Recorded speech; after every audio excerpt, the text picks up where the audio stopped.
So I will go into Miro afterwards, okay, at the end of the class. So basically, as I glance through some of the answers, I receive many good answers. So I'm sure if this type of question comes into your test, then absolutely you guys can answer it, yeah, because it seems like based on the answer, it seems like, it's kind of a very easy questions for you guys. Okay, so I think I have to level up my test questions next time, yeah. Because yeah, some of the answers are like amazing answers. Okay, let me share the slide. Okay, share the screen. Okay, can everybody see this? Yeah, you can look at your laptop or Yes. whatever it is. Yes. Okay. Yes, Okay, doctor. thank you for the feedback.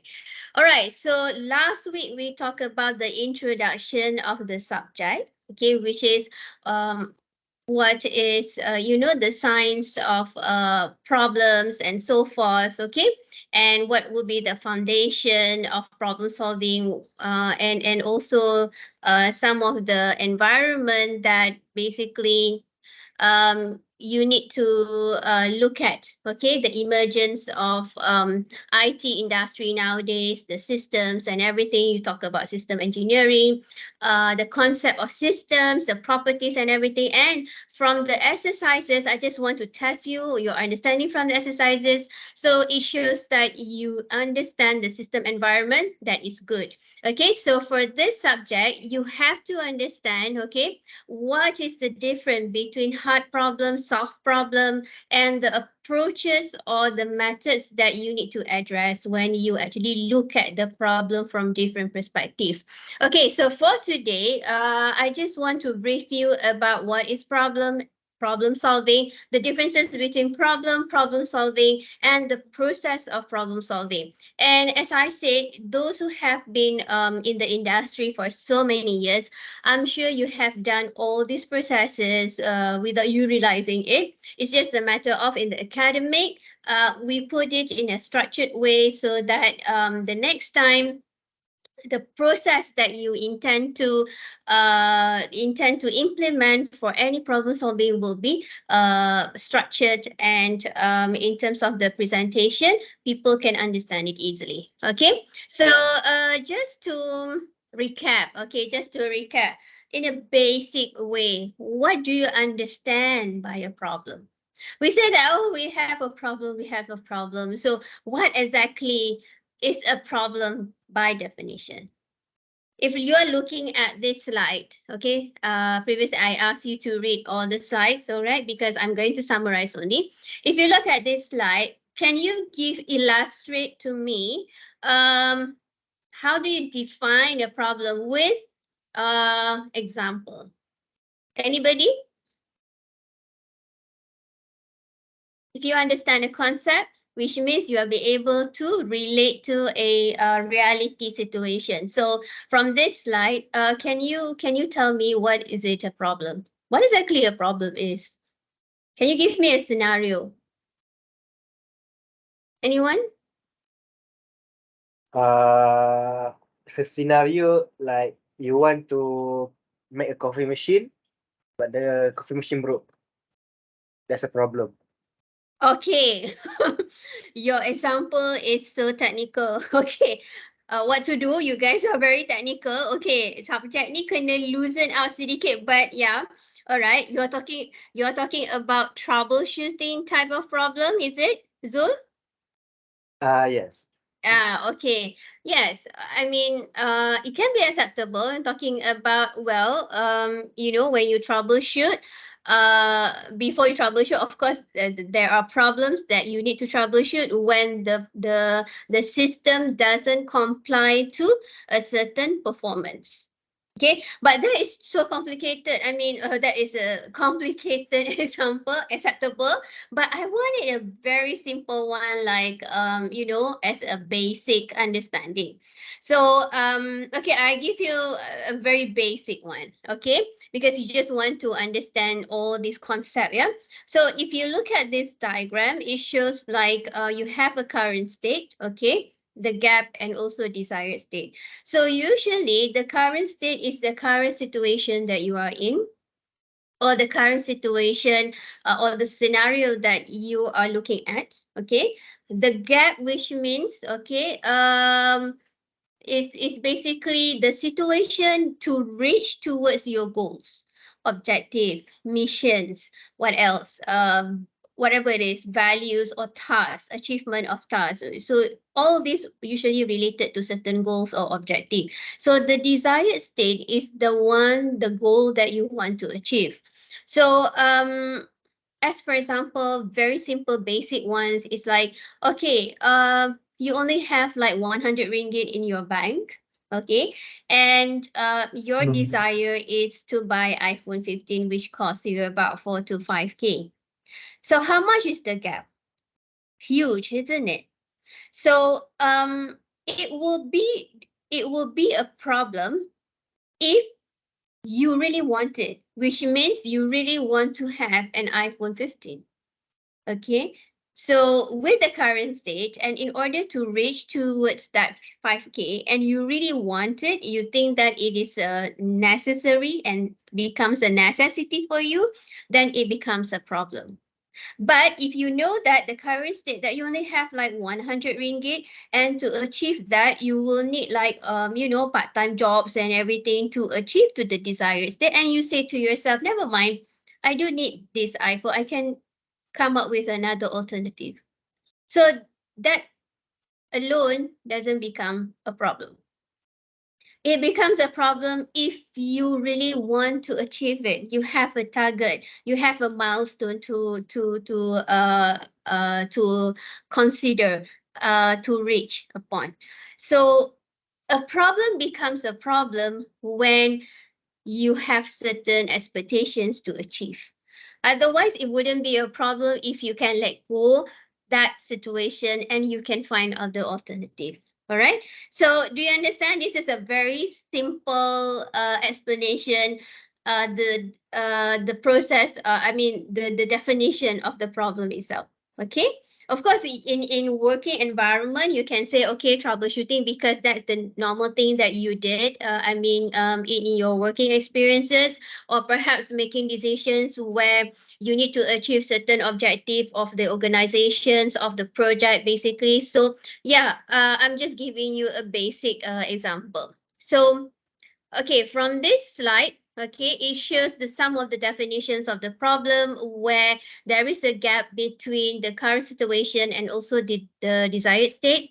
And also it can be a problem where in order for you to reach to the desired state, you have so many obstacles. Later we learn about what kind of obstacles that usually confront with. Okay, there is a discrepancy, difficulty, external factors, internal factors, deviation, situation. And of course, a problem is decided by purposes. As simple as you really want your iPhone 15.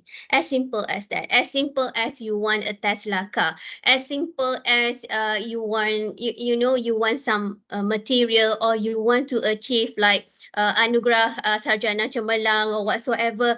There must be a purpose to reach that goal, and it will be a problem when the process to reach to that goal have certain level of difficulties, other obstacles. Okay. So I think in life, okay, in life as students, as a professional worker, even as a human being, there are different types of problem.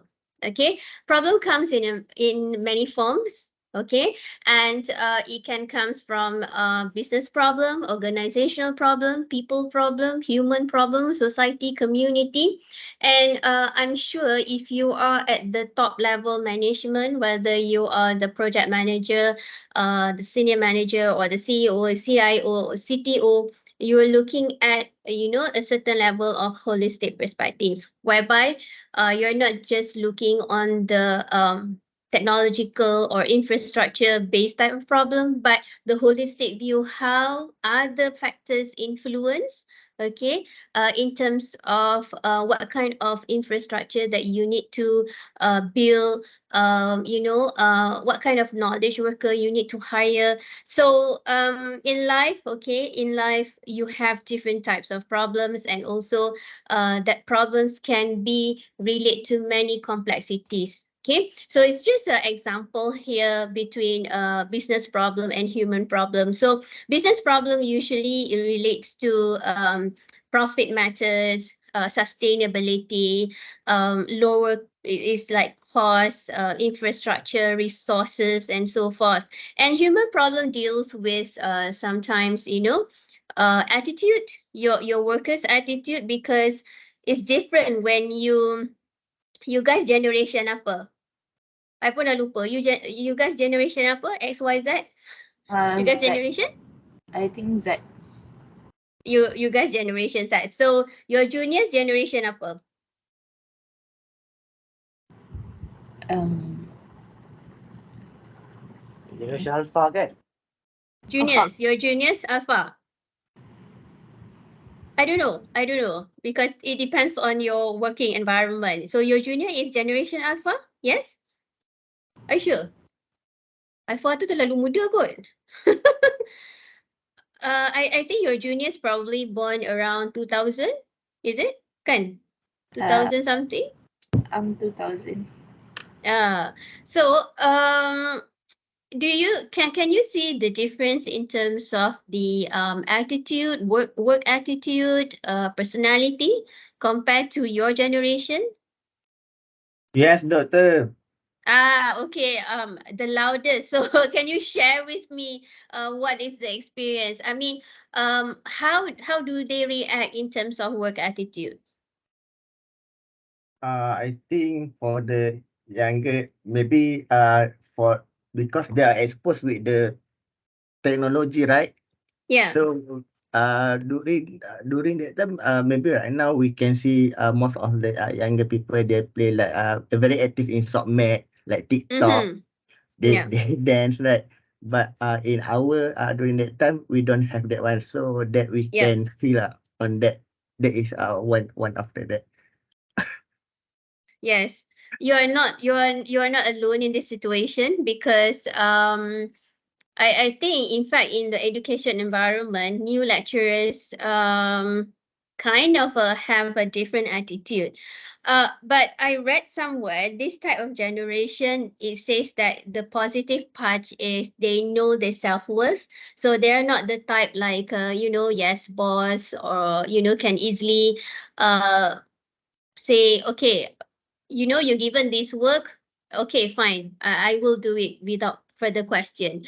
This type of generation likes to questioning, because they are more like in terms of freedom of speech, and they are kind of bold in terms of reaction.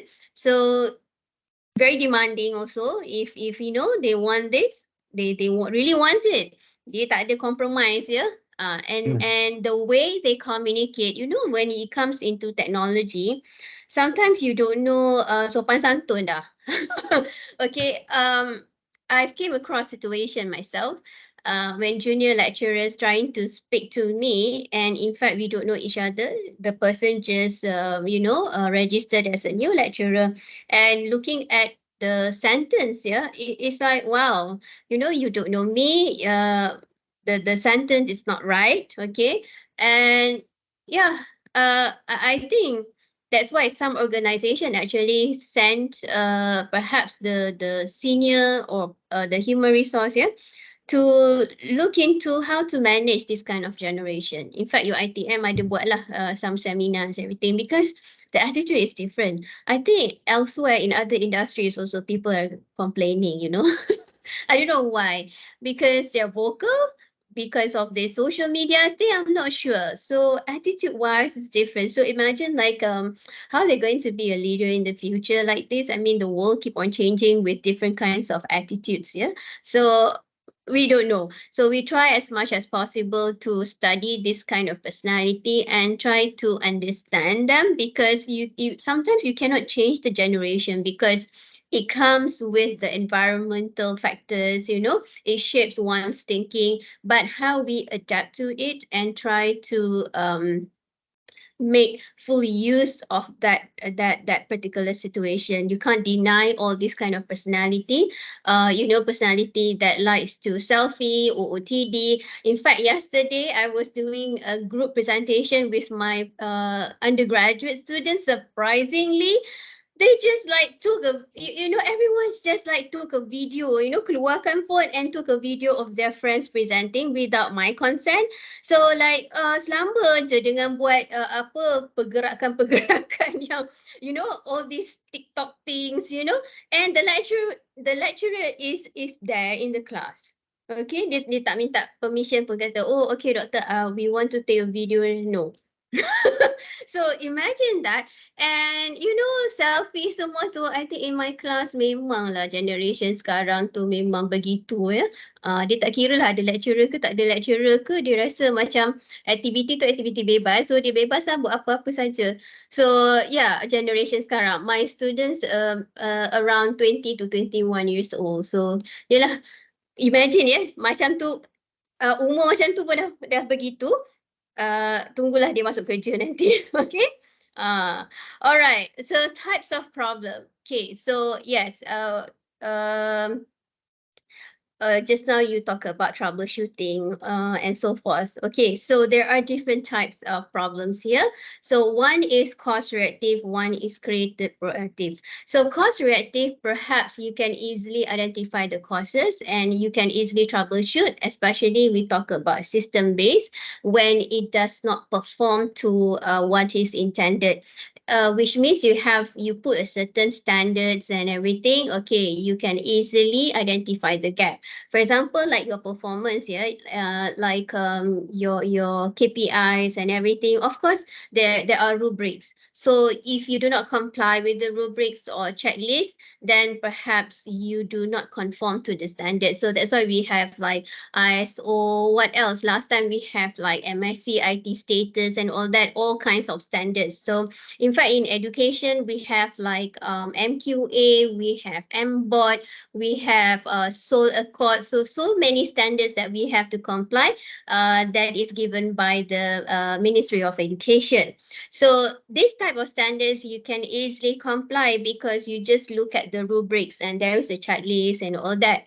But when talk about created proactive types of problems, okay, it's more open-ended. So let's say, I think dekat di hati kita adalah pandemic ya, waktu pandemic. Do you think that there is a standard where all countries need to comply with certain standards in order to overcome the pandemic for respective countries? No, because the reaction towards the pandemic is like trial and error. It's open-ended. Same thing as if you fall sick, you go to the hospital, the doctor will give you medicines. The doctor doesn't say that, oh, I guarantee that if you take this medicine, you're going to recover. No, because everybody will react differently to the treatment. So it's just a trial and error. It's an open-ended. Yeah.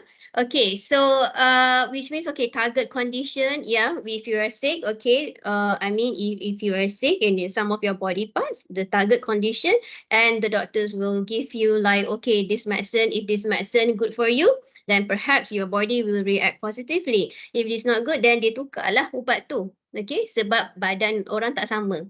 Yeah, so that is created proactive. Okay, so 4 types of problems. Okay, no solutions. Okay, just required action like mathematical modeling, statistic. You already know the solution, you already know the formulas and everything, so it's a lot easier.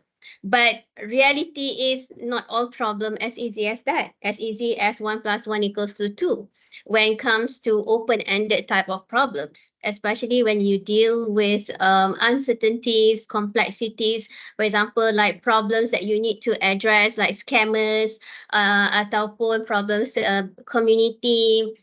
That is something that is subjective manner, and it takes a lot of strategies to eventually address the problems. Okay, no solutions requires additional expertise. Yes, for example, like pandemic. Okay, you requires a lot of different stakeholders, not just the healthcare professionals, but a lot of people. Okay, in terms of besides healthcare professionals, who else involved in the decision making? Perhaps you need to comply with WHO. Perhaps you need to comply with policymakers, pharmaceuticals companies, and a lot of other people. Okay, no solution requires creative approaches. Yes, different strategies. Yeah. Let's say when we were in the pandemic and everything stopped because you have to confine yourself at home. So how can you just still generate income? How can you still a country sustain without any the economy is being generated. So they have to creatively think how they can still generate the economy.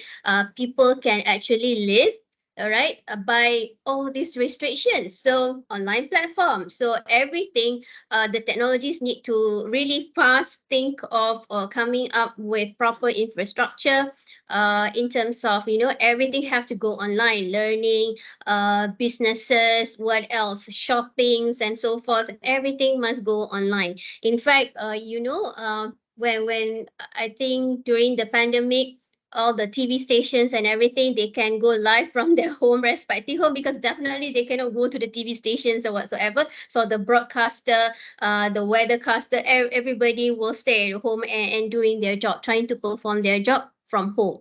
So that is part of one of the example of creative approaches. So unknown need to be identified. Yes, there are problems that is too complex that there are still no definite solutions. So this problem kind of too huge, or perhaps when we talk about, for example, like food security, sustainability, climate change, yeah, there is still no definite solution. Why these areas, okay, these areas have no definite solutions? It's just a matter of you reduce the cause and effect, but why there is no definite solutions?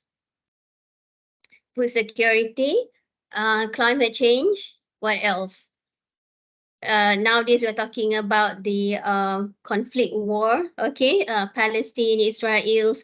There's no definite solution, yeah, because that is an open-ended type of problem. There are a lot of factors involved, and we talk about food security, climate change, yeah, we cannot rely on just one country to overcome it, because we talk about the whole world. We talk about there must be a cooperation, there must be awareness among people all over the world. It cannot be successful when one country only care about it, the other countries don't care about it, because there is a symbiosis, there is a interconnectivity, one country to another, because we live in this planet. Yeah, so that is a example of unknown need to be identified, which means there is a long strategies to overcome it. So what is problem solving? So now you know what is the definition of the problem and what is problem solving. So problem solving is kata kerja lah. Okay, so which means the process to overcome the problem. So what are the process? Okay, so adakah process to you have a systematic process? Adakah proses to non-systematic, and how you're going to approach it? So from this slide, it shows that there is a process, there is a systematic process depending on what type of problems. And of course, certain problems you need to have skills, knowledge, especially when you talk about troubleshooting, when you talk about system, this type of problems, certainly you need to have a good troubleshooters, you need to have personnel that has programming skills, design skills, or whatsoever. Okay, so of course, you need to have higher order cognitive processes, because when you are trying to overcome a problem, let's say a managerial problem or top position type of problem, when you are a decision maker, you need to have experiences in terms of managing and leadership. You need to have experiences in terms of having a leader kind of thinking, yeah, Because if you are the prime minister, you cannot micromanage, definitely. You only look at the overview of everything and who is managing your ministers, yeah. So tak ada prime minister yang micromanage, mati dia, semua dia nak tengok. Okay, so if your bosses is micromanaging, then that's bad, because as a boss, you have to trust your lower level managers to your managers too, because manager manage, okay, leader have to lead because they only think strategically. Okay, all right, so yeah, so I just want to show you, okay, problems that relate to the users. Okay, because whatever technology that you are coming up with, there's always related to users, for users, with users. Okay, so overview of the users, why the problems become complex, because the variations of problem perspective that relate to the user requirements. So if you can see here, users varies, yeah, elderly, there are different types of users with different backgrounds, yeah. There are physically impaired users, visually impaired, there are children, yeah. Whatever conflicts that may arise out of the problems or that cause the problems to occur is always melibatkan user. Yeah. So bila you buat teknologi pun, you melibatkan user juga. So problems actually arrive not just from the machine. Okay. Machine senang. You boleh, plug, unplug, okay, change everything, recreate design. User ni you boleh design ke? You boleh recreate according to your requirements. Tak boleh. Okay. But we will look into that. You bukan recreate, okay, tapi you create that that awareness, that culture. I will explain it later when it comes to user perspective. Okay, because definitely you cannot treat user like a machine. Yeah. So what is problem solving? Okay, another one is overview of the user. Okay, so as you can see here, human are complex nature, yeah, complex creature. User have different personality, different abilities, different cognitive psychology.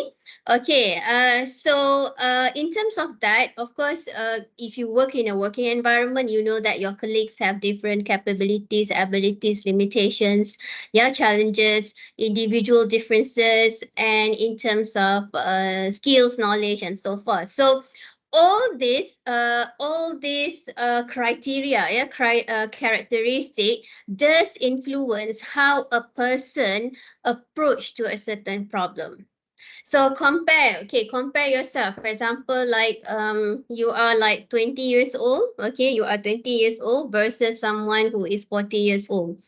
Of course, in terms of decision making, or in terms of maturity, of course, the one with the age of 40 years old will have more experiences, and perhaps the way the person is making decision or solving the problems would, in terms of the ideas, the strategies, everything reflect the experiences that the person have compared to someone who is 20 years old, because it also depends on your exposure, it depends on your knowledge. So the more experience that you have, let's say, the more the farthest in terms of traveling, if you travel more, people say that lagi jauh berjalan lagi orang luas pemandangan, macam itulah dia punya peribahasa dia. So the more experience that you have in your working environment, so perhaps the way you see the problems will be in a different perspective.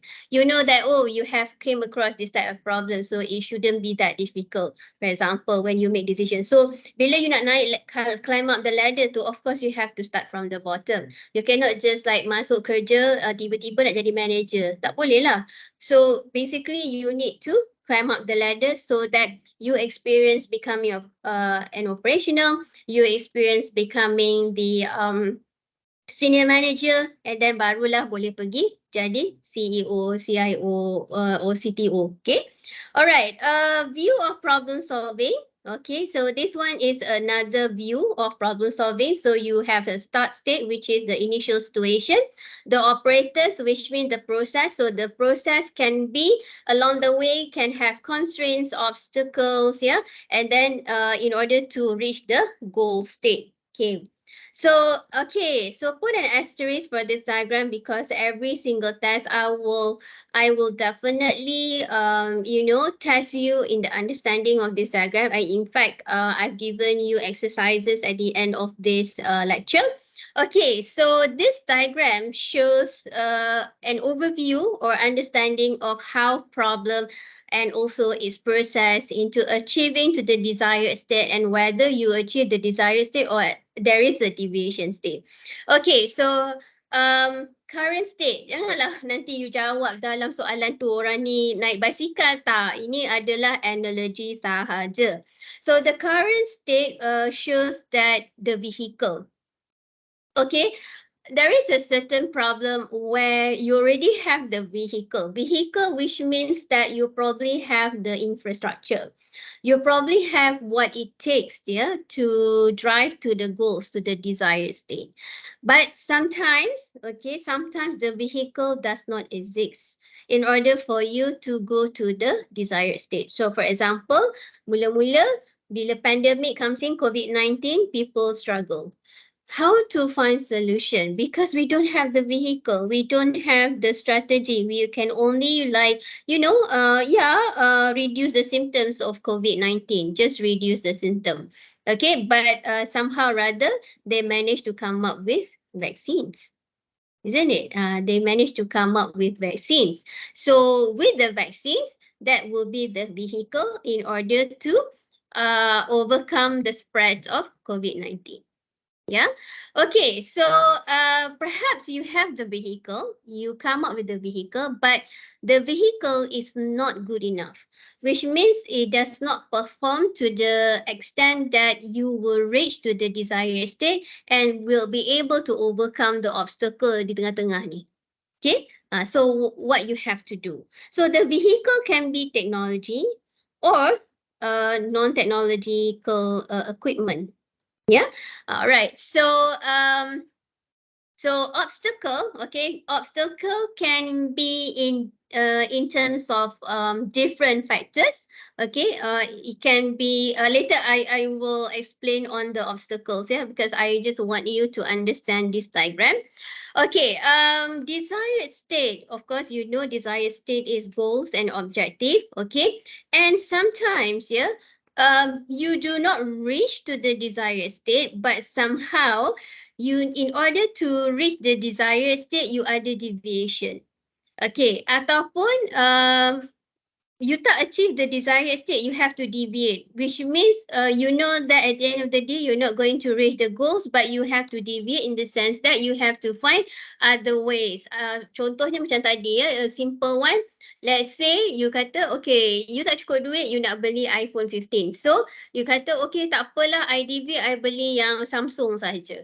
Murah sikit. That is deviation state, which means you have no choice, okay, to deviate from your main goals. Tapi okay lah, okay. Maksud dia you tak dapat lah apa yang you nak tu, tapi you kena deviate yourself into a different path. So I'm sure you have this, you face this kind of situation in an organization, yeah. Sometimes you cannot reach to the timeline or you cannot reach to your organizational goals. They have to find alternative ways. Okay, so this vehicle sometimes it is unknown, it's a trial and error thing, or sometimes you have it but it does not perform to what you intend. Okay, so problem due to situation, you have discrepancy and difficulty. So no vehicle or vehicle is not good enough, so you have to remember that. Okay, discrepancy, which means there are gaps here, there are gaps between the obstacle and also to the desired state and deviation state. Okay, I will elaborate that more. Okay, so okay, now we go into the factors that influence setiap stage ni. So the current state vehicle, okay, you can have like non-existence. Okay, if non-existent, which means you have to create, or perhaps you have vehicle but it's underperformed. So you have a system, but the system cannot cater, for example, like 200,000 students intake next year. Your goal is to get 200,000, but your system tak boleh nak accommodate, okay, the space for 200K. And kalau you take it, then the system will crash, for example. Yeah, perhaps another thing is like a wrong vehicle. Yeah, perhaps the way you implement it, you're using the wrong tools, the wrong methods, the wrong approaches. Yeah. Okay, so what kind of obstacle, all right, to go into the desired state? So what kind of obstacle? So obstacle ada varies. So it can be physical block, which means geographical. If let's say you have like, your system is a global type of system, the physical block, yes, it can be one of the challenge, okay?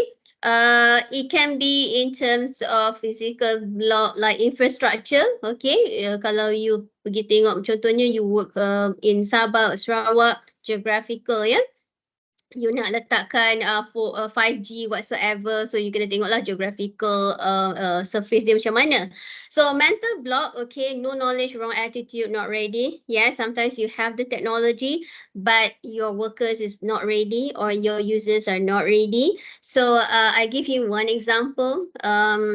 Before, I think during internet, the first 1 or 2 years internet landed in Malaysia at that time under TM, ya, Telecom.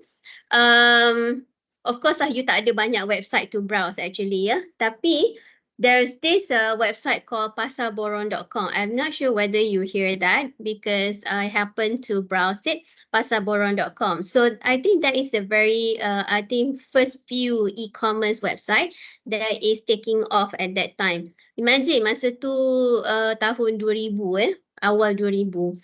So after 1 year, pasarborong.com shut down. Okay, why is it? Masa tu internet baru datang. Why do you think it shut down? Why do you think? Mental block tadi. No knowledge, wrong attitude, not ready. Why do you think so? Diorang ingat benda ni scam. Apa dia? Zul? Diorang ingat benda ni semua scam, takut kena tipu online, first time pakai online semua. tak dapat duit. Okay.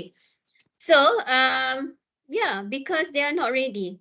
Okay, because the user at that point of time is not ready. They're just being introduced on the existence of internet. Dia baru nak explore. Orang Malaysia ni dia baru nak explore. And kita masa tu banyak TV TV shopping kan, TV shopping masa tu, I ingat lagi ya. So even TV shopping pun dia tak take up, maksud dia orang masih lagi nak pergi brick and mortar type of shopping, traditional shopping, nak rasa-rasa apa semua. You know, pasarborong.com actually sells barang basah. Ya, barang keperluan harian, which is at that time is not a culture yet. It's not a culture to buy things online, trust issues. And then after that, kalau you nak beli online, you kena bayar macam mana?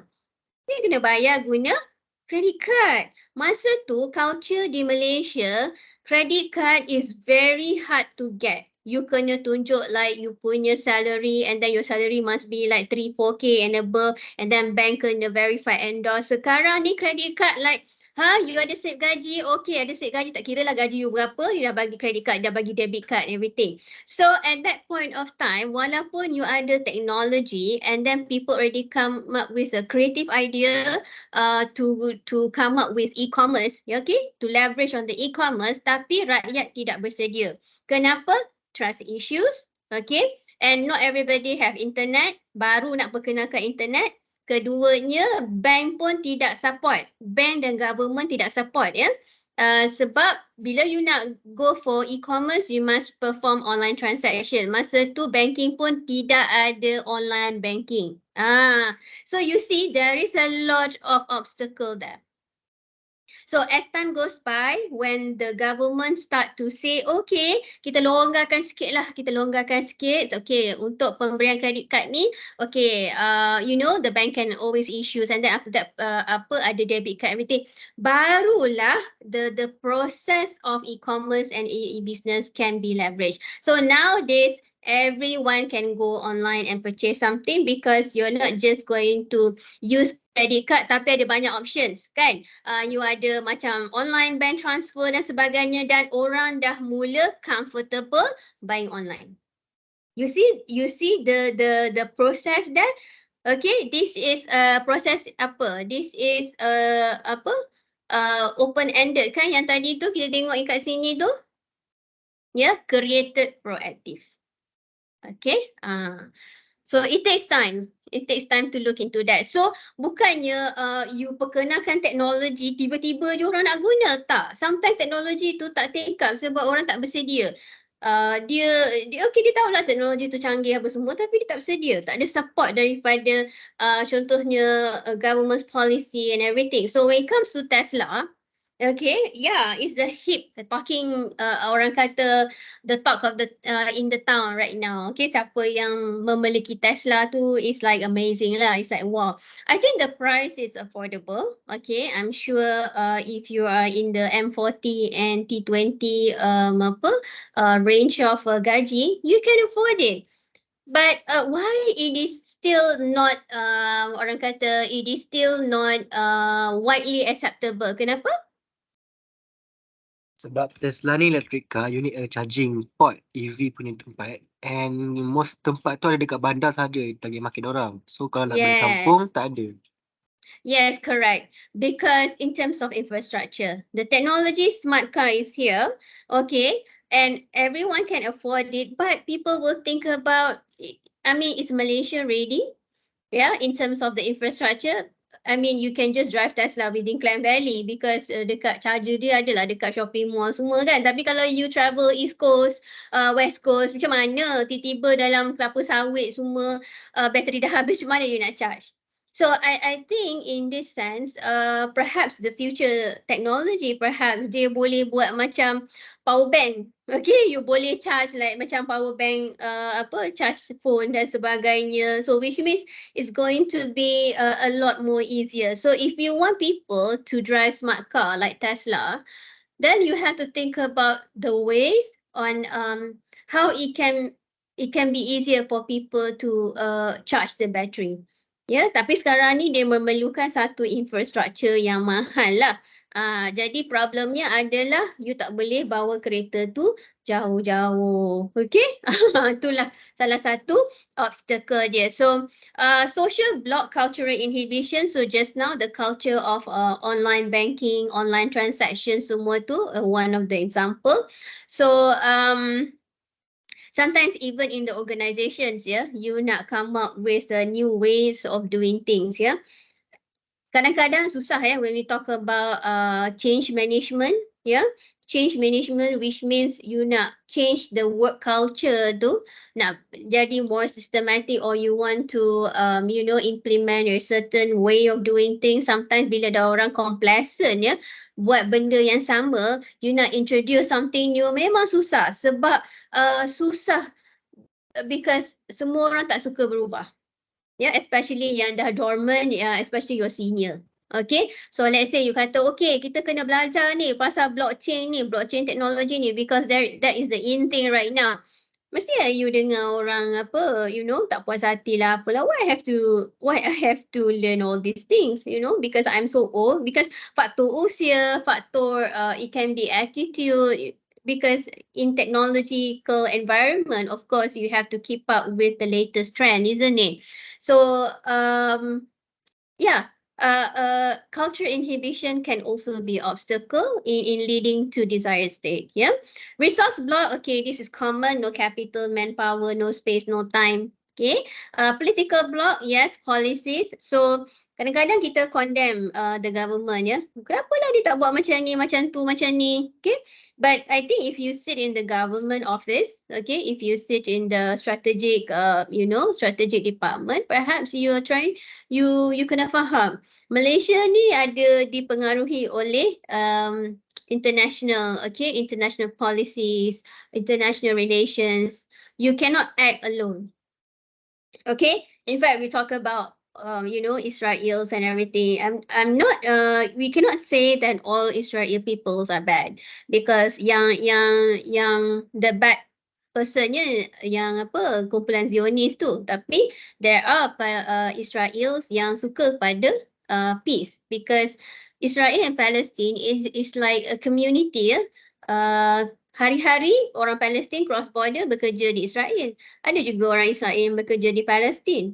So why the war occurs is just a conflict of interest of these politicians thing. So yeah, different political beliefs. Sometimes conflict arise because you have, you talk about power. Some people want to dominate over others. So what to do? Because kita ni hidup dalam satu dunia ni bukan isolated, ya. Kita dipengaruhi oleh pelbagai faktor like ringgit Malaysia. The benchmark is USD. You nak buat macam mana unless kalau the Islamic countries bersatu OIC, ya, kata okay, kita tak naklah guna USD ni, kita nak guna dinar. Kan? Tapi masalahnya adakah negara-negara Islam ni bersatu? Tak kan? Ya. So nak reach to the desired state where the currency is being dominated by dinar emas, tak boleh lah sebab ada negara yang pro-America. Ya, so nak buat macam mana? Okay. Alright, so problem solving consideration, recognize there is a problem. Ini pun satu hal. Some people deny there is a problem. For example, parents deny that their kids is ada autistic traits, ya. Some parents deny that their kids ada mental problem. Okay, semua tu ada yang in denial. So I think first and foremost, you have to recognize there is a problem, then only you can start looking for the solution. Do not know how to resolve the problem. So kalau you tak tahu nak resolve the problem, that's where you seek help from the professionals. Yeah. Want to resolve the problem? Yes. You want to resolve the problem. So kalau tak boleh resolve 100%, perhaps you want to minimize the cause and effect. Able to implement solution when found. So yeah, so bila you dah ada jumpa solution, of course you want to make sure that you can perform the solution, you can perform the process. Setengah orang tak boleh nak perform sebab tak ada duit. Setengah orang dah diagnose, dah sakit apa semua, tapi nak buat rawatan tak ada duit. Okay, sebab dia tak ambil insurans dan sebagainya. So addressing problem, yeah, certain problems can dissolve, certain problems can only resolve, then certain problems can be solved. Solve yang paling mudah lah. Kalau problems tu boleh solve 100%, contohnya menggunakan mathematical, menggunakan math, statistical, all that, senang lah. Okay, tapi setengah problem dia tak boleh resolve totally. Yeah, dia mungkin resolve like 1% or 2%, but what you can do is to minimize, okay, the effect. So dissolve tu terus hilang. Okay, dissolve, hilang. Adakah COVID-19 ni boleh hilang? Tidak. Selagi virus tu ada, dia akan mutate lah. Dia akan mutate macam dengue lah. Okay, dengue ni dia nyamuk tu lama-lama dia mengalami proses mutasi. So dia akan lagi advance. So dia pun dah orang kata dah prone to yang fogging apa semua tu. So people need to be creative on how to overcome this nyamuk. Okay. Kat kampung tak ada nyamuk, kat bandar ni banyak nyamuk. Okay. So problem solving conceptualization. So if you look here, okay, this is just to show you the process. So how we conceptualize the problem, how we look at the problem. Okay, sebab sometimes you tahu you ada problem, tapi how you nak sampaikan kepada you punya team members ni. Okay, so you must know how to present it with the right tools, with the right approaches, so that your team members ni faham ataupun user faham. So you need to describe the problem. Okay, you need to look into what are the barriers in terms of on how to achieve to the desired state, and also in terms of what kind of results that you expected, and also in terms of the solution. So kalau you nampak arrow macam ni, so every single phase tu is like interconnected. Okay, so what kind of approaches yang sesuai depends on what kinds of problems. Okay, so some of this terminology, so you can read all this. Okay, and also, okay, variations of problems. Okay, problem solving as a function in terms of, okay, you need to understand the nature of the problem. You need to understand how the problem is presented to the solver. So which means if you at the design stage, ya, ataupun you are at the requirement stage, bila you dapat requirements tu, how are you going to present it to your team members? How are you going to present it to your designer and programmers? So that's where you have like, you know, even you nak sort out the problems tu pun mesti ada cara dia. I'm sure you have done it in your working environment. Okay, how you present it, visualization, guna tools apa. Perhaps due to that, then only baru you pergi brainstorming, and then after that you buat storyboard dan sebagainya because you address the problem. Yeah, some of you might use persona, empathy map, perhaps a user experience journey map, or that to show the problems of the user. Okay. And also, okay, variations of problems. Okay, there are problems that comes from external. Okay, there are problems that comes from internal. So problem situation external. Okay, for example, like problem variations. So problem variations ada yang structured problems, ada yang ill structured. Okay. Representation, for example, like yang ill-structured, complexity, abstractness, situatedness, contohnya social, historical, culture. Kalau tengok sini, problem ni relate kepada a bigger problem like community-based, people-based, perhaps in terms of policy, negara, ill-structured, which means kalau you cakap pasal problem dalam masyarakat ni, memanglah banyak problem. Ada yang boleh kita resolve totally, hilang terus. Drug addicts, adakah kita boleh hilangkan terus drug addicts ni? Tak boleh. Scammer boleh hilangkan terus? Tak boleh. Because it is ill-structured complexity. As you say, talking about cyber security, you also leads into Interpol policy dan sebagainya. So problem solver internal is the solver tu, orang yang akan come up with strategies and solutions. So look at siapa yang you letakkan as a problem solver tu, the individual differences. Siapakah dia? Adakah orang itu ada experience? Adakah orang itu berkelayakan untuk solve the problem? Itu pun satu hal juga. You letak siapa yang jadi ketua? You letak siapa yang jadi team member? So, you kena recruit people yang ada knowledge to solve the problem. Janganlah you letak orang yang tak ada knowledge langsung, tiba-tiba, pegang that portfolio contohnya kalau minister. Minister ni kan dia by rotation kan. Kejap dia pegang portfolio ni, kejap dia pegang dia portfolio tu. Depends lah, okay. What kind of knowledge that they have that melayakkan dia untuk memegang portfolio tersebut, okay.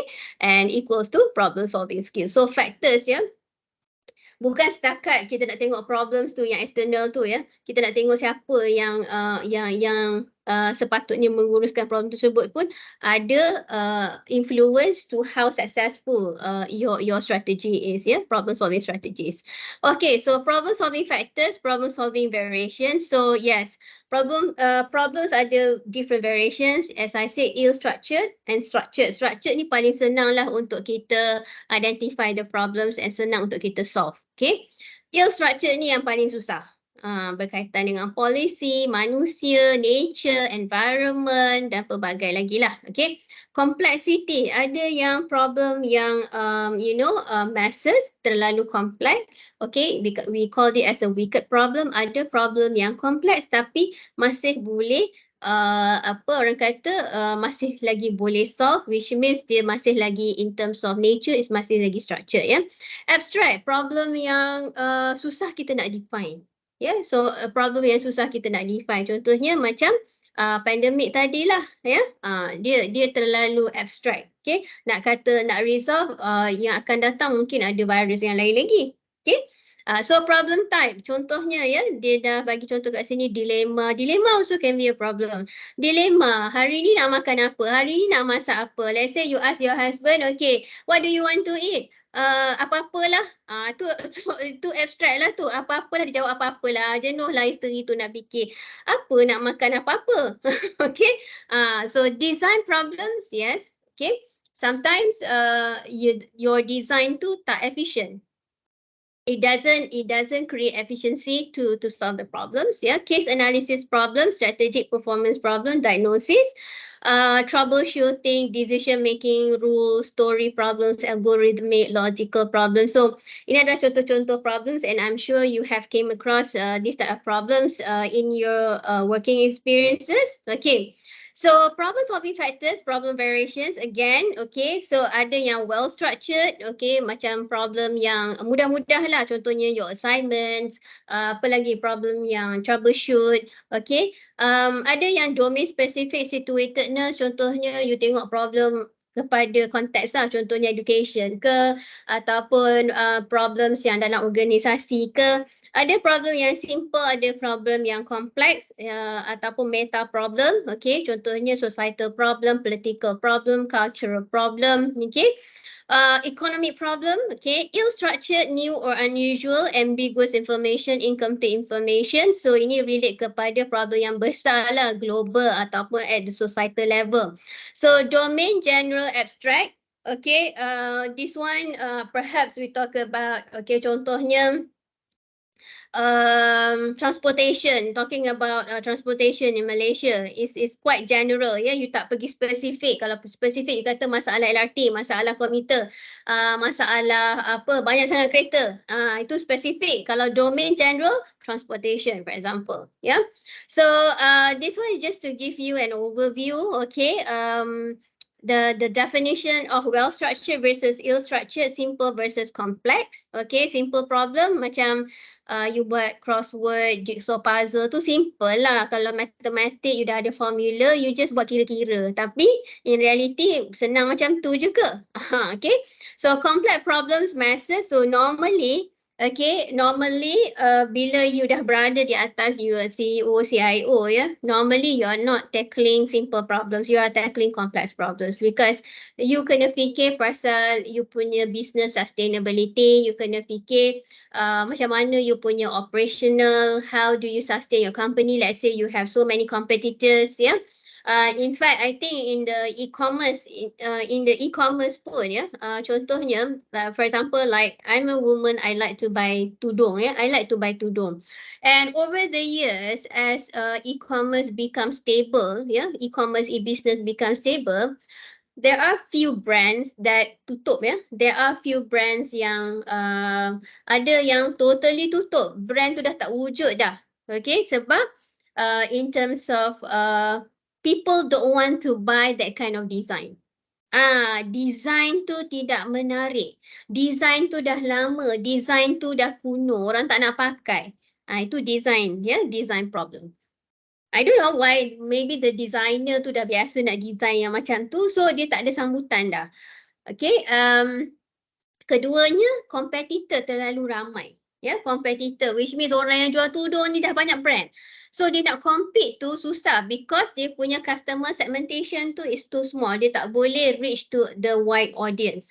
So at the end of the day, cultural influence. Ya, siapa you punya pembeli, siapa you punya main target of customers. So kalau you tengok, ya, orang yang jual tudung sekarang ni pun, contohnya Kalakisha, ya, I don't know, some of you maybe know the brand Kalakisha, especially the ladies, ya. Kalakisha dulu, dia punya butik dekat Section 7 ni is huge, ya, ada berapa pintu. But after a while, they cannot sustain, which means, ya, they cannot sustain physically. Sebab tak ramai orang datang membeli physical. So it incur cost to them. So what they do, dia buat banyak online. So they go online, so they only have like selected branches. I think one in ICT Mall. So that is just a small shop. So they sell through online. Okay, they sell through online. So dia tak ada physical, dia tak ada banyak store yang besar-besar ya. I think ada few states saja yang ada kalau Kisha ni, selected states ya. So you can see because the customer tu dah tak ada ya.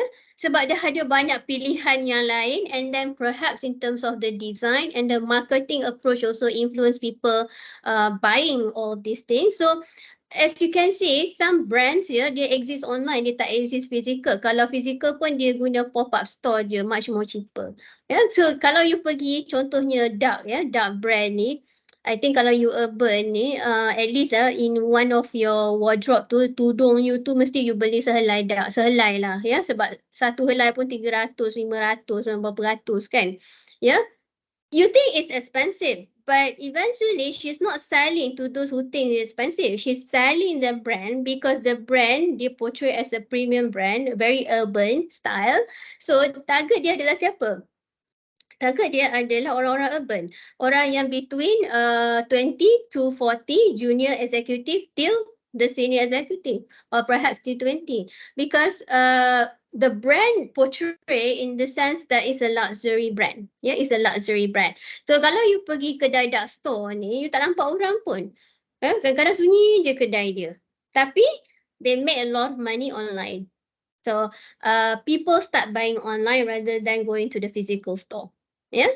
So I can see that some brands sama ada dia tutup completely ataupun dia presence dia online. Okay.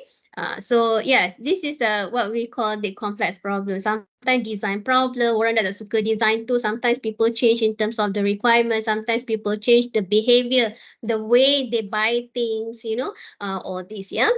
Okay, so domain specific, okay, domain general, all right, you can read this. Okay, so another one, okay, problem solving factors, problem presentation. So problems also vary in terms how they presented. So it depends. So that's why you kena letakkan team yang untuk solve the problem. So adalah team yang knowledgeable, team yang ada skill. Sebab you nak present the problems to your top management people, there's always a skill to present it. Tak naklah nampak macam, you know, kalau you present boleh tak faham ya. Okay. So, okay. So how do you construct the problem? So how do you present it in a way that people can actually understand the problem and be able to come up with the efficient solution? Okay. So okay, so for this one kita akan belajar the next slides here, not today, just to alert you on this problem solving presentation. Okay, so individual differences tadi. So kenapa kita perlu letakkan orang yang sesuai untuk solve the problem? Because okay, ada faktor contohnya career experiences. So of course you are going to put somebody senior inside the team because these people have encountered so many problems, and perhaps with the experiences they can provide you a good ideas, better tips, yeah. And in terms of cognitive abilities, skills, communication, yeah, communication is important sometimes, yeah. Yeah, and as I say, yeah, different generations. So the recent generation ni, dia pandai selfie je. Dia pandai selfie ni bukan buat kerja sangat ya. I came across new lecturers yang suruh buat kerja, sibuk selfie je. Okay, sometimes we do like, you know, education tour and everything. Sibuk lah ambil selfie, bukannya nak pergi, you know, explain to the parents or whatsoever kan. So susah lah macam ni, dia apa-apa sikit nak document in the IG. Okay, so yeah, you need to have problem solving skills, which means you need to ensure that the team members have sufficient experiences. Okay, social judgment, okay, and also in terms of interaction, okay, communication. Sebab bila you work in team ni, you must have the cooperation skill and also social skill, yeah. And also in terms of environmental influences, how supportive is the organization to assist you in solving the problems? Adakah dia bagi training? Adakah dia bagi orang kata incentive?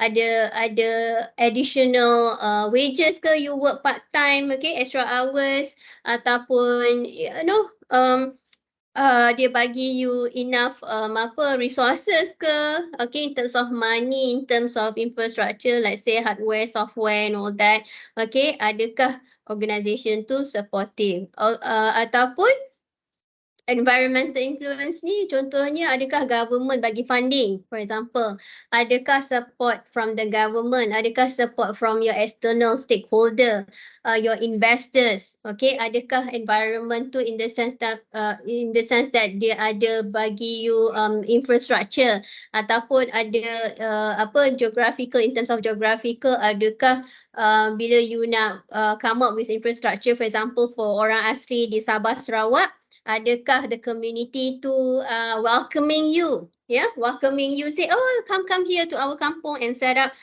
for 5G whatsoever, adakah community to bersedia, contohnya. So environmental influence ni ada banyak, ada banyak faktor, okay. So okay, individual, so this one you can read basically, okay, different types of problem. So ini I bagi general je lah, ya. Okay, problems. Ada yang problems melibatkan blocks, ya. Ini problems yang biasalah, contohnya roadblock. Bila ada roadblock, of course lah akan jadi jam yang berpanjangan. So how do you overcome it? You buanglah segala roadblock tersebut. Okay, so bolehlah orang bergerak. I think the issue macam dekat sempadan Singapura tu kan, di sempadan Johor tu, every morning asyik jam aja. I think the last time viral kan video tu yang nobody cares about removing dia tengah buat construction, right? So pagi-pagi tengah time peak hours you buat construction and then nobody dares to remove it, nak bagi arahan. So I think masa tu minister yang datang tengok and then dia bagi arahan, then only lah baru boleh unblock the causing that traffic jam. Okay, so power cable missing, plans not available, don't not yet authorized, appropriate language not spoken, no idea. So cannot start to do, okay, block. Okay, kadang mental block pun ya, sebab I think if you are in the creative design industry, sometimes you ada mental block, maknanya tak ada idea pun. Okay, mistakes, defects or errors, okay, put in the wrong box, sending email to the wrong person, okay, press the wrong key, criticize the wrong person, so mistakes, okay, that can be a problem as well. So mistakes sometimes, defects or errors, sebab tu contohnya IKEA, kan kadang-kadang dia recall balik some of the items that they found ada defect, ada causes of hazard kepada user, dia suruh pulangkan balik, ya. Breakdown and failures that menyebabkan delay. Contohnya lori JTNT nak hantar barang, tiba tayar pancit. Of course it will cause delay to the parcel kan. So cart jam, supply defaults, workout strikes. So sometimes problems can be because of delay. So how do you manage the delay, especially in the manufacturing industry, production, yeah? How do you manage delay? So of course you have Gantt charts, timelines and so forth, yeah, to overcome it. So inefficiencies, inadequacies, okay, inefficient, for example, like out of date technology. So that's why you can introduce perhaps upgrading your system, upgrading your hardware and software, okay. Poor attitudes and support, yes, it can also be part of inefficiency sebab you tak hantar training pun, your workers tu you tak hantar training, you nak yang extravaganza, you nak project yang extravaganza, tapi your worker ni tak dibagi training support, macam mana? Okay, variations, unpredictable performance, loss of waste, okay, contohnya macam temporary staff. Kadang-kadang bila you hire temporary staff, you will incur cost, yeah. Rather than kenapa you nak hire temporary staff when you can actually in terms of bagi training dekat worker you supaya dia lagi skillful, ataupun bayar OT lah. Setengah company tak nak bayar OT, sangguplah dia hire temporary staff. Okay, kadang-kadang you nak hire temporary staff because you have so many projects coming in, okay. So apa lagi? Absence pun also will incur cost because the burden of the work, you will shift the burden to the other worker. Ini menyumpah lah ni biasa ni dalam organisasi, ya, absent. Okay, wastage, long waiting time.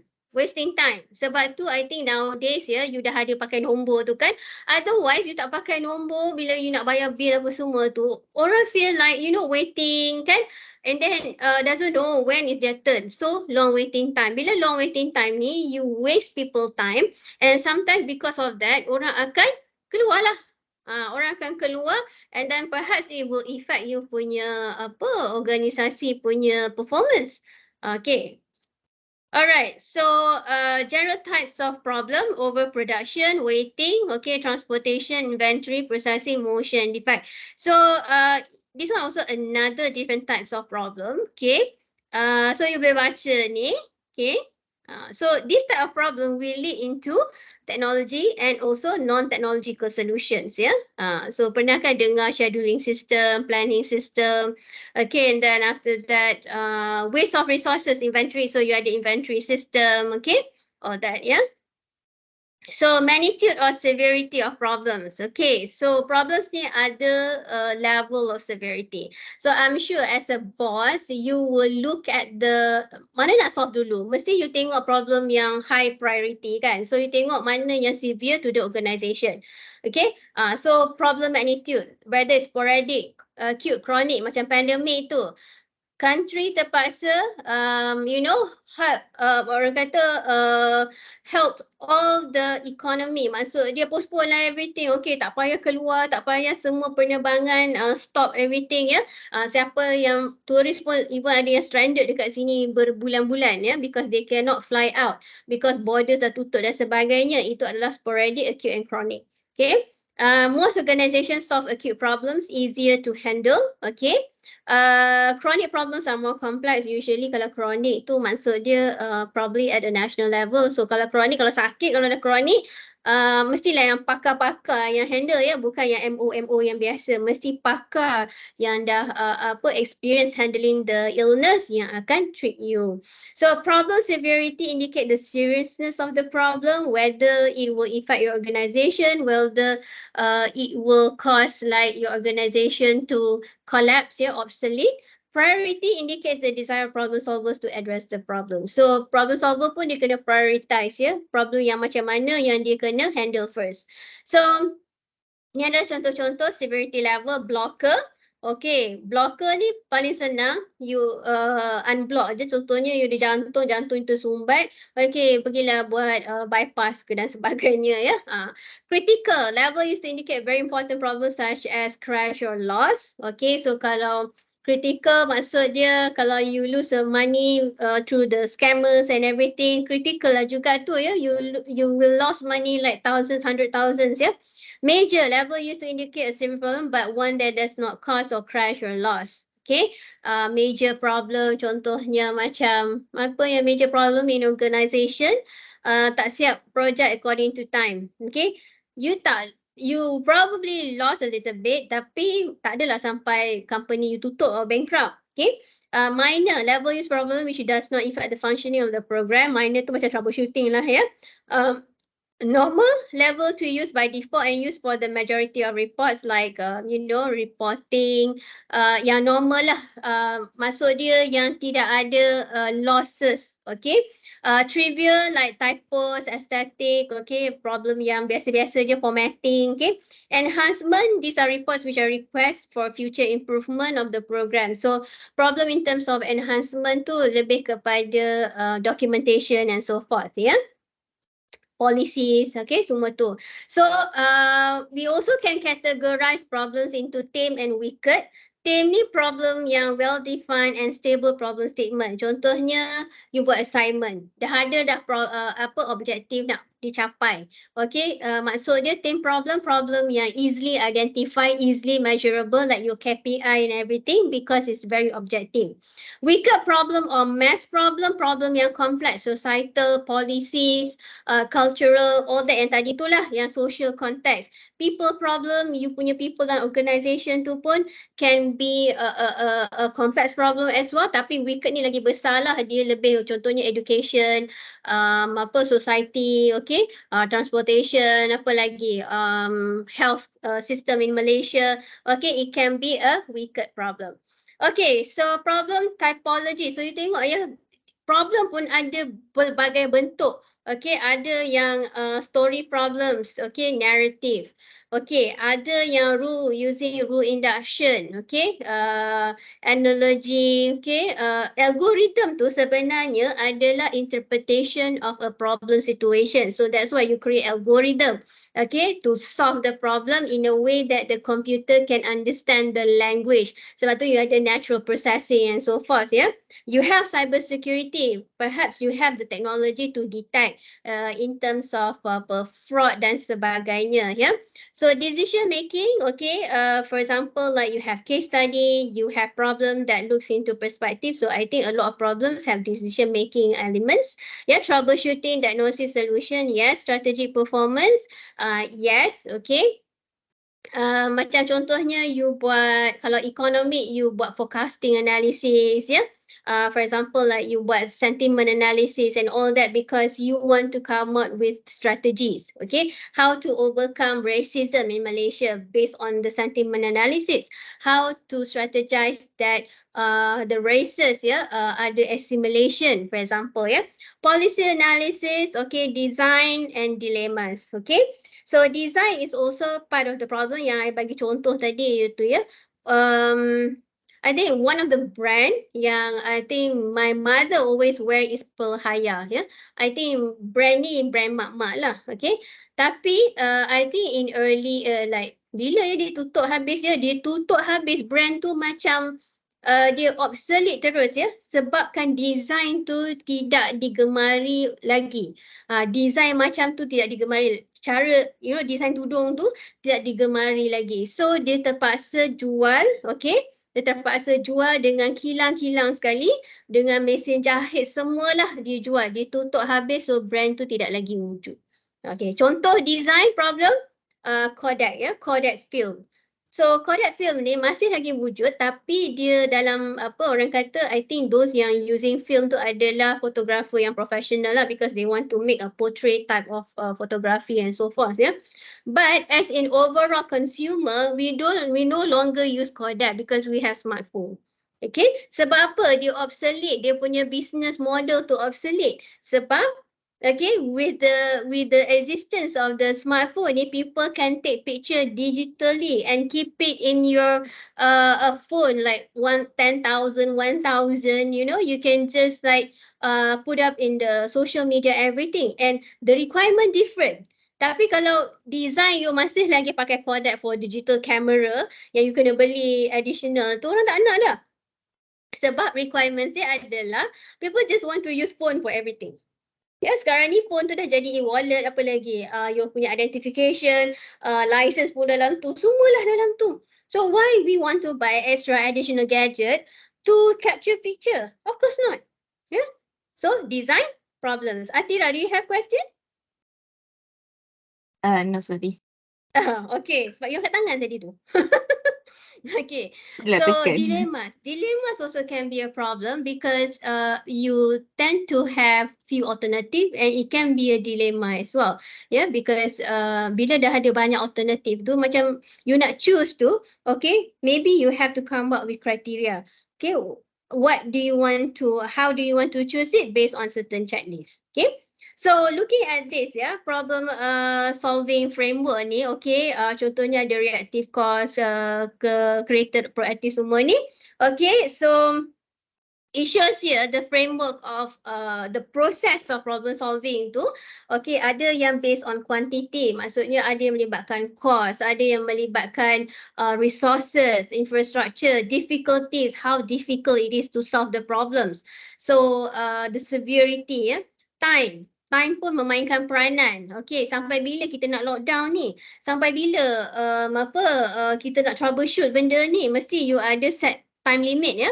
Okay, depth tu maksud dia problem ni sebesar mana, ya, se-kompleks mana problem ni. So analysis is required. So sometimes, ya, when you have that MySejahtera, the MySejahtera actually for the kementerian to keep track, ya, how far with the vaccine the population, the spread of the COVID-19 can be overcome. So because dia guna pendekatan whereby the last time from Imperial College of London, dia buat kajian mengatakan if you want to reduce a pandemic, dia kena ada community immunity. Pernah tak you baca paper tu? The approach of how the world is curbing the virus previously. So paper ni dah lama kajian telah dibuat oleh researchers and scientists. Dia kata yang paling mudah, yang tak incur cost, make sure everybody get vaccinated supaya immunity berkelompok tu terjadi. So bila immunity berkelompok tu terjadi, so virus tu dia akan jadi immune, dia akan jadi immune, so dia tak akan attack drastically. So kenapa kita perlu immunity berkelompok ni? Supaya kita protect the vulnerable group. Vulnerable group tu siapa? Kanak-kanak, orang tua, pesakit kanser, pesakit yang terminal illness, sebab orang-orang ni tidak boleh menerima vaksin. Orang tua pun bukan semua jenis orang tua boleh terima vaksin, ada yang alergi macam-macam. So siapa yang nak protect this? Kita yang sihat ni lah. Itu konsep dia daripada you bombard IG Menteri Kesihatan masa tu lah, macam you dengar anti vaksin semua ni, cuba you terfikir kalaulah tak ada strategi yang macam tu, macam mana kita nak protect everybody in this whole world? Kalau satu country je yang vaksin, satu country tu tak nak vaksin, macam mana? Sama juga macam kes polio dulu, zaman dulu malaria lah, polio lah. Polio tu ada vaksin kan, especially if you have children, you lahir je, children tu dah ada macam-macam vaksin dia kena ambil. Untuk pneumococcal, apa lagi? Vaksin apa lagi lah, dah lupa. Tapi some parents tak nak ambil. Dia kata nanti rosaklah baby dia apa semua. Kalau yang ada side effect tu pun, ada only few percentage, minor sangat kes dia.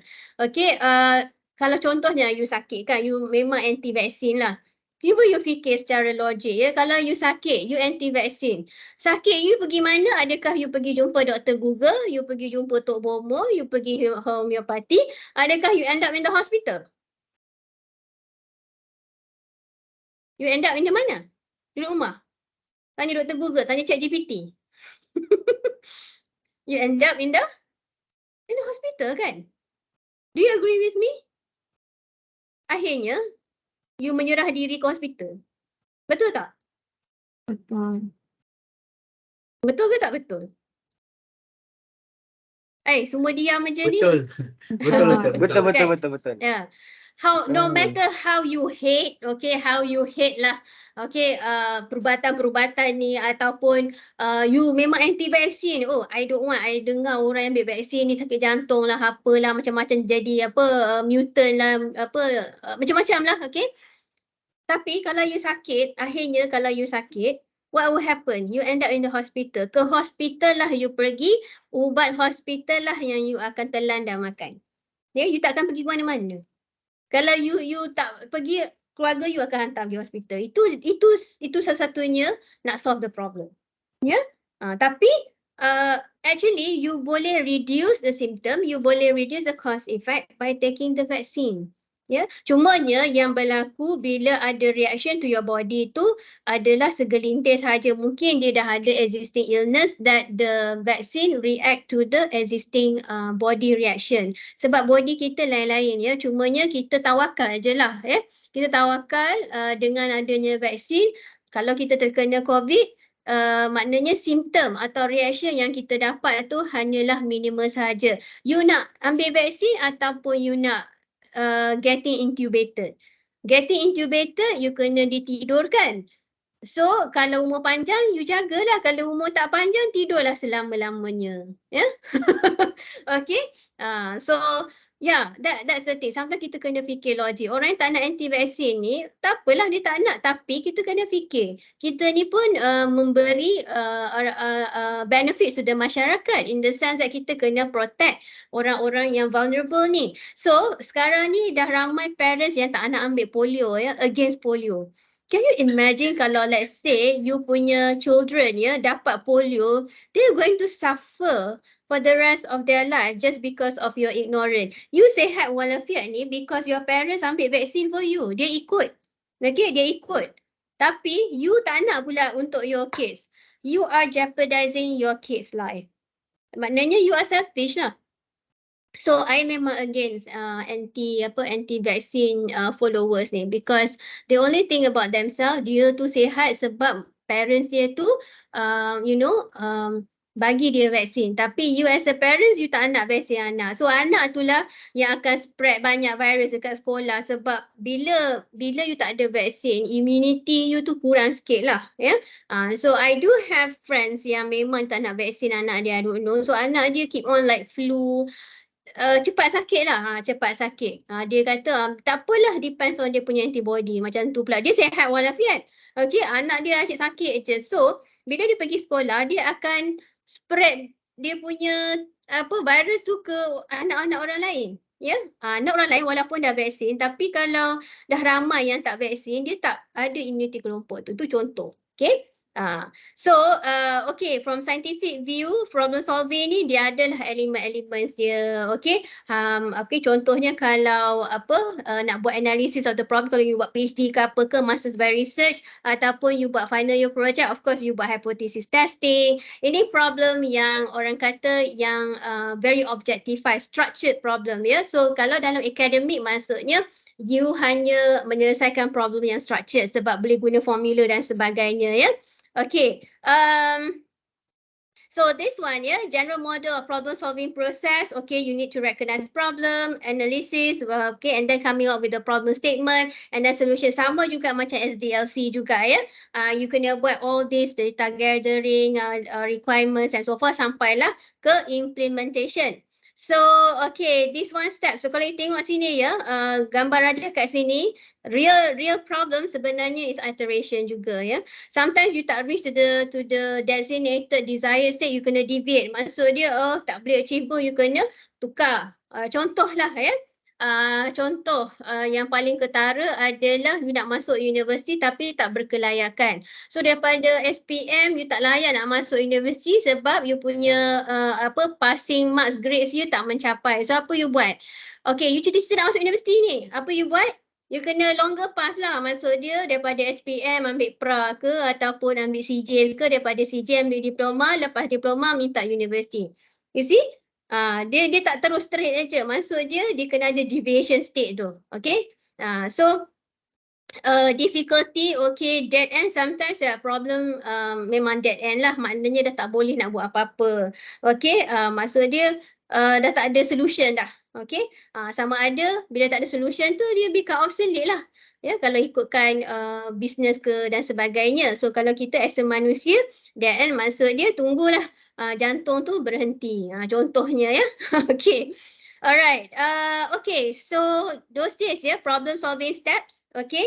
Kalau kita tengok dari segi SDLC, memanglah straightforward, ada iteration. Tapi when we talk about system development, okay, senang sikit lah. Okay, kita ikut proses dia. Tapi when we talk about reality, okay, in terms of structured problem, sometimes, ya, dia bukan in the straight line. Sometimes you define, lepas tu you analyze solution. Sometimes solution, tapi you go back to the basic one sebab you punya solution tu tidak menepati, ada design problem contohnya. Okay, ada discrepancy dan sebagainya. Okay, so problem solving step sebenarnya dia macam haywire jugalah, ya. So kalau you tengok design thinking approach ataupun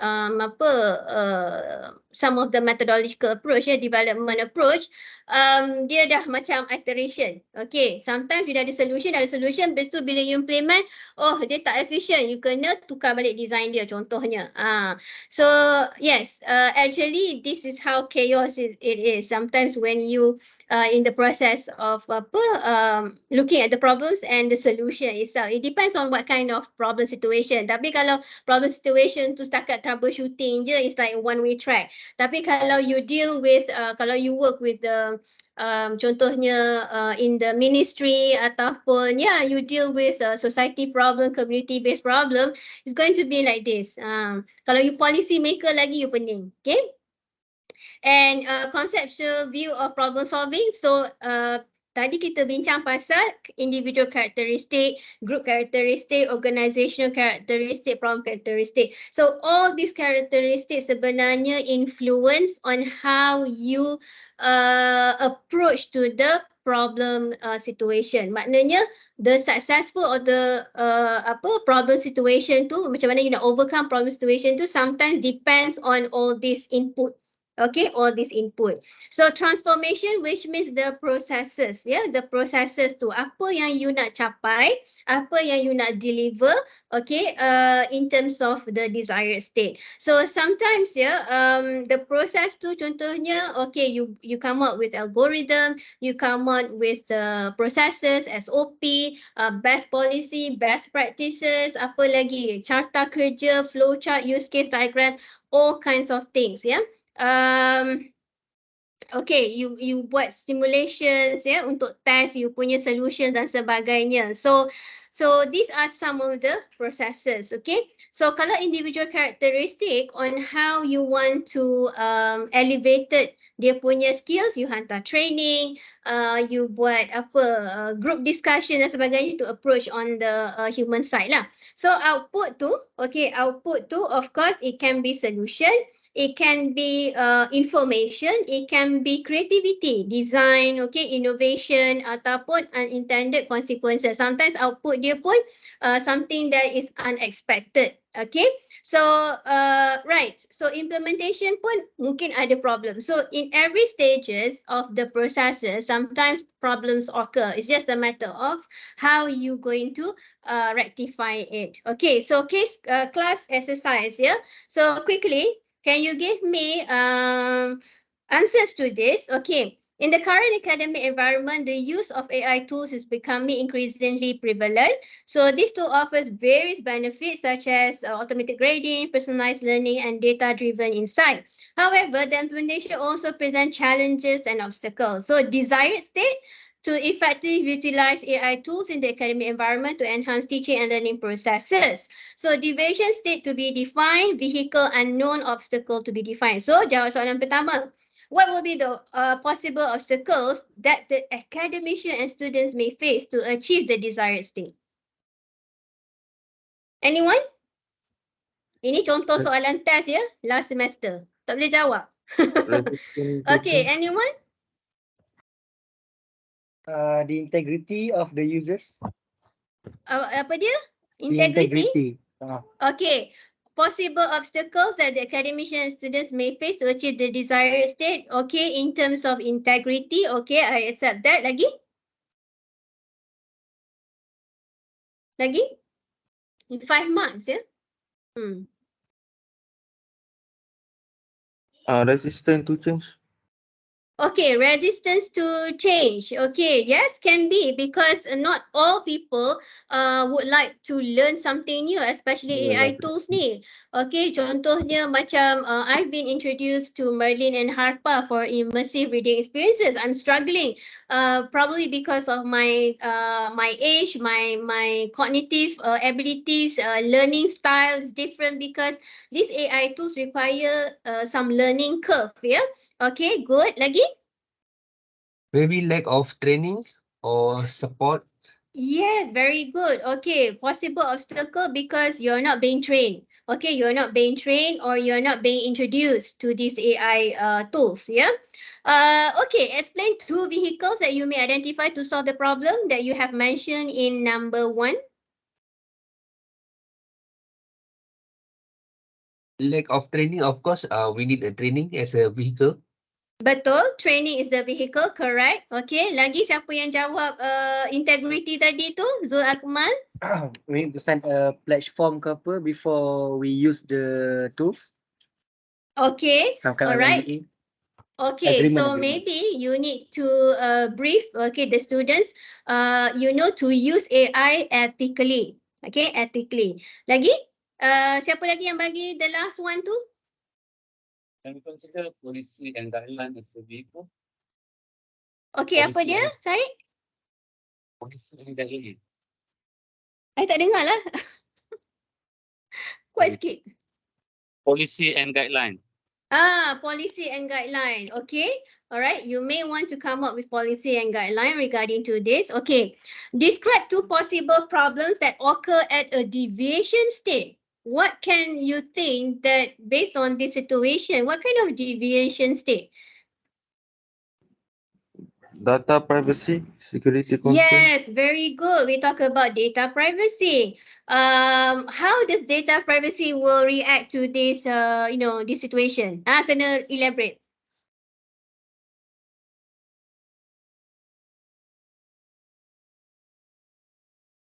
Tak boleh elaborate. AI tools dia collect and analyze large amount of data. Mhm. So we include the sensitive information of student and academic. Okay, these AI tools, okay, kalau you baca situation ni, automated grading, personalized learning and data-driven insights. Okay, you're talking about data, ya. So, yes, we can say data integrity. Okay, lagi?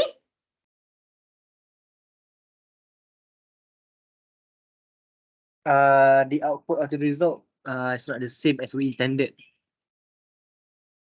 It's not the same as intended in the sense of? Maybe the personalized learning, maybe they'll give the different answers that we want. Okay, different point good. of view. Mm-hmm.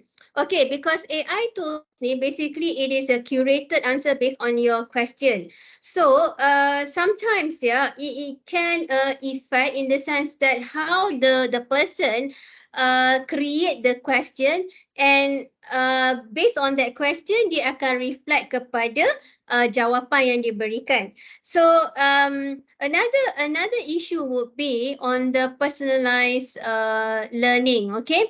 And personalized learning in the sense that setiap student dia akan ada different style of learning. Some students dia perlu face to face, some student dia boleh adapt to physical.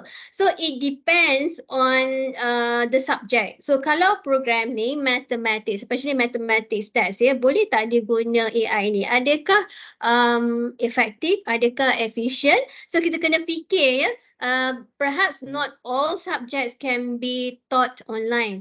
Kadang-kadang you memang nak jumpa lecturer, tutor untuk tengok benda tu secara fizikal untuk interact because AI ni you kena post question baru dia boleh jawab. Kalau you tak post question, macam mana nak jawab punya question?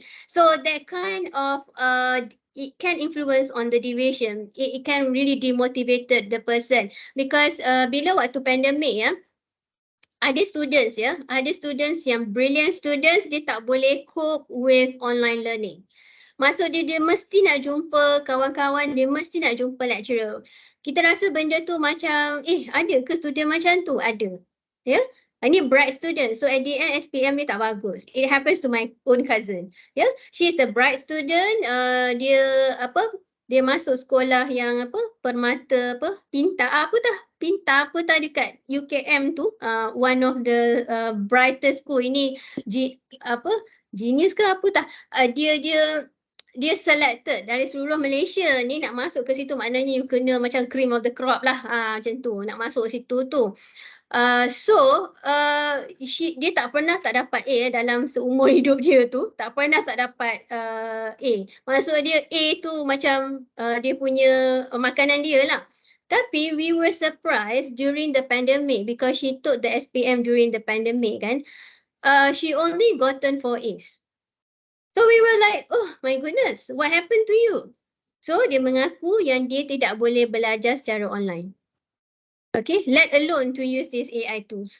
Okay, some students, dia tak boleh nak guna AI tools ni. Dia rasa macam tak efficient untuk dia punya learning. Sebab everybody ada their own personal learning. Okay, itu boleh occur dalam deviation state. Ya, okay. Alright, so semua dah pandai-pandai ni. Alamak, nanti test semua dapat 100 ke? Okay, alright. So yeah, that's good to know that you can understand the topic today. Alright, Actually, for next week, I'm not going to conduct online session, face to face like this, face to face like this, because I have to go for workshop, UX leadership workshop. So apa yang I boleh buat adalah I akan bagi video, alright, and I akan bagi exercises. So the following week, I will ask you question based on the exercises, okay? So next week kita tidak akan ada, next week 22 ke 23 bulan, 22 kot, 21, 22. I can't remember. Tapi next week lah, I akan pergi ke Sunway University. So I'm not going to have the class with you, tapi I akan bagi let's say a video and also exercises. So you tengok video tu and then you complete the exercises. Okay? Alright. So okay, tengok kepada Myro Kejap, mana Myro I ni? Okay, so bila I tengok jawapan ni kan, semua betul. Okay, semua boleh diterima. So maksud dia, you all boleh buatlah. So kalau dah macam ni kan, I kena set soalan yang a little bit more complex lah, because you all ni dah pandai-pandai ni.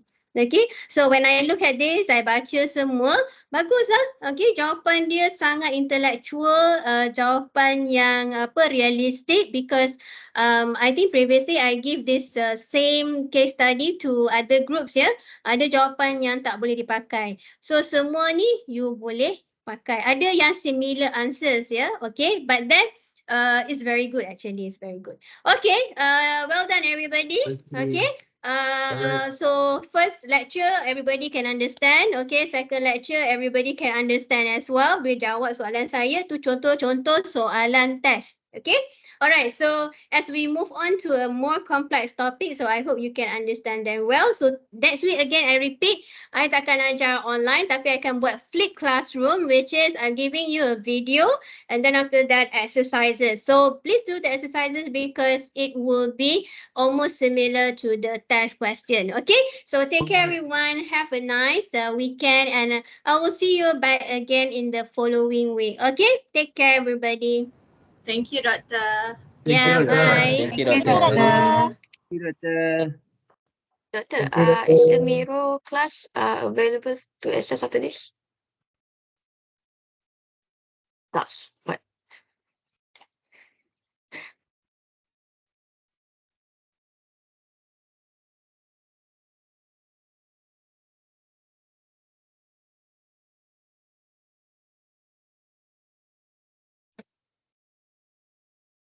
Izzuan kantor tidur.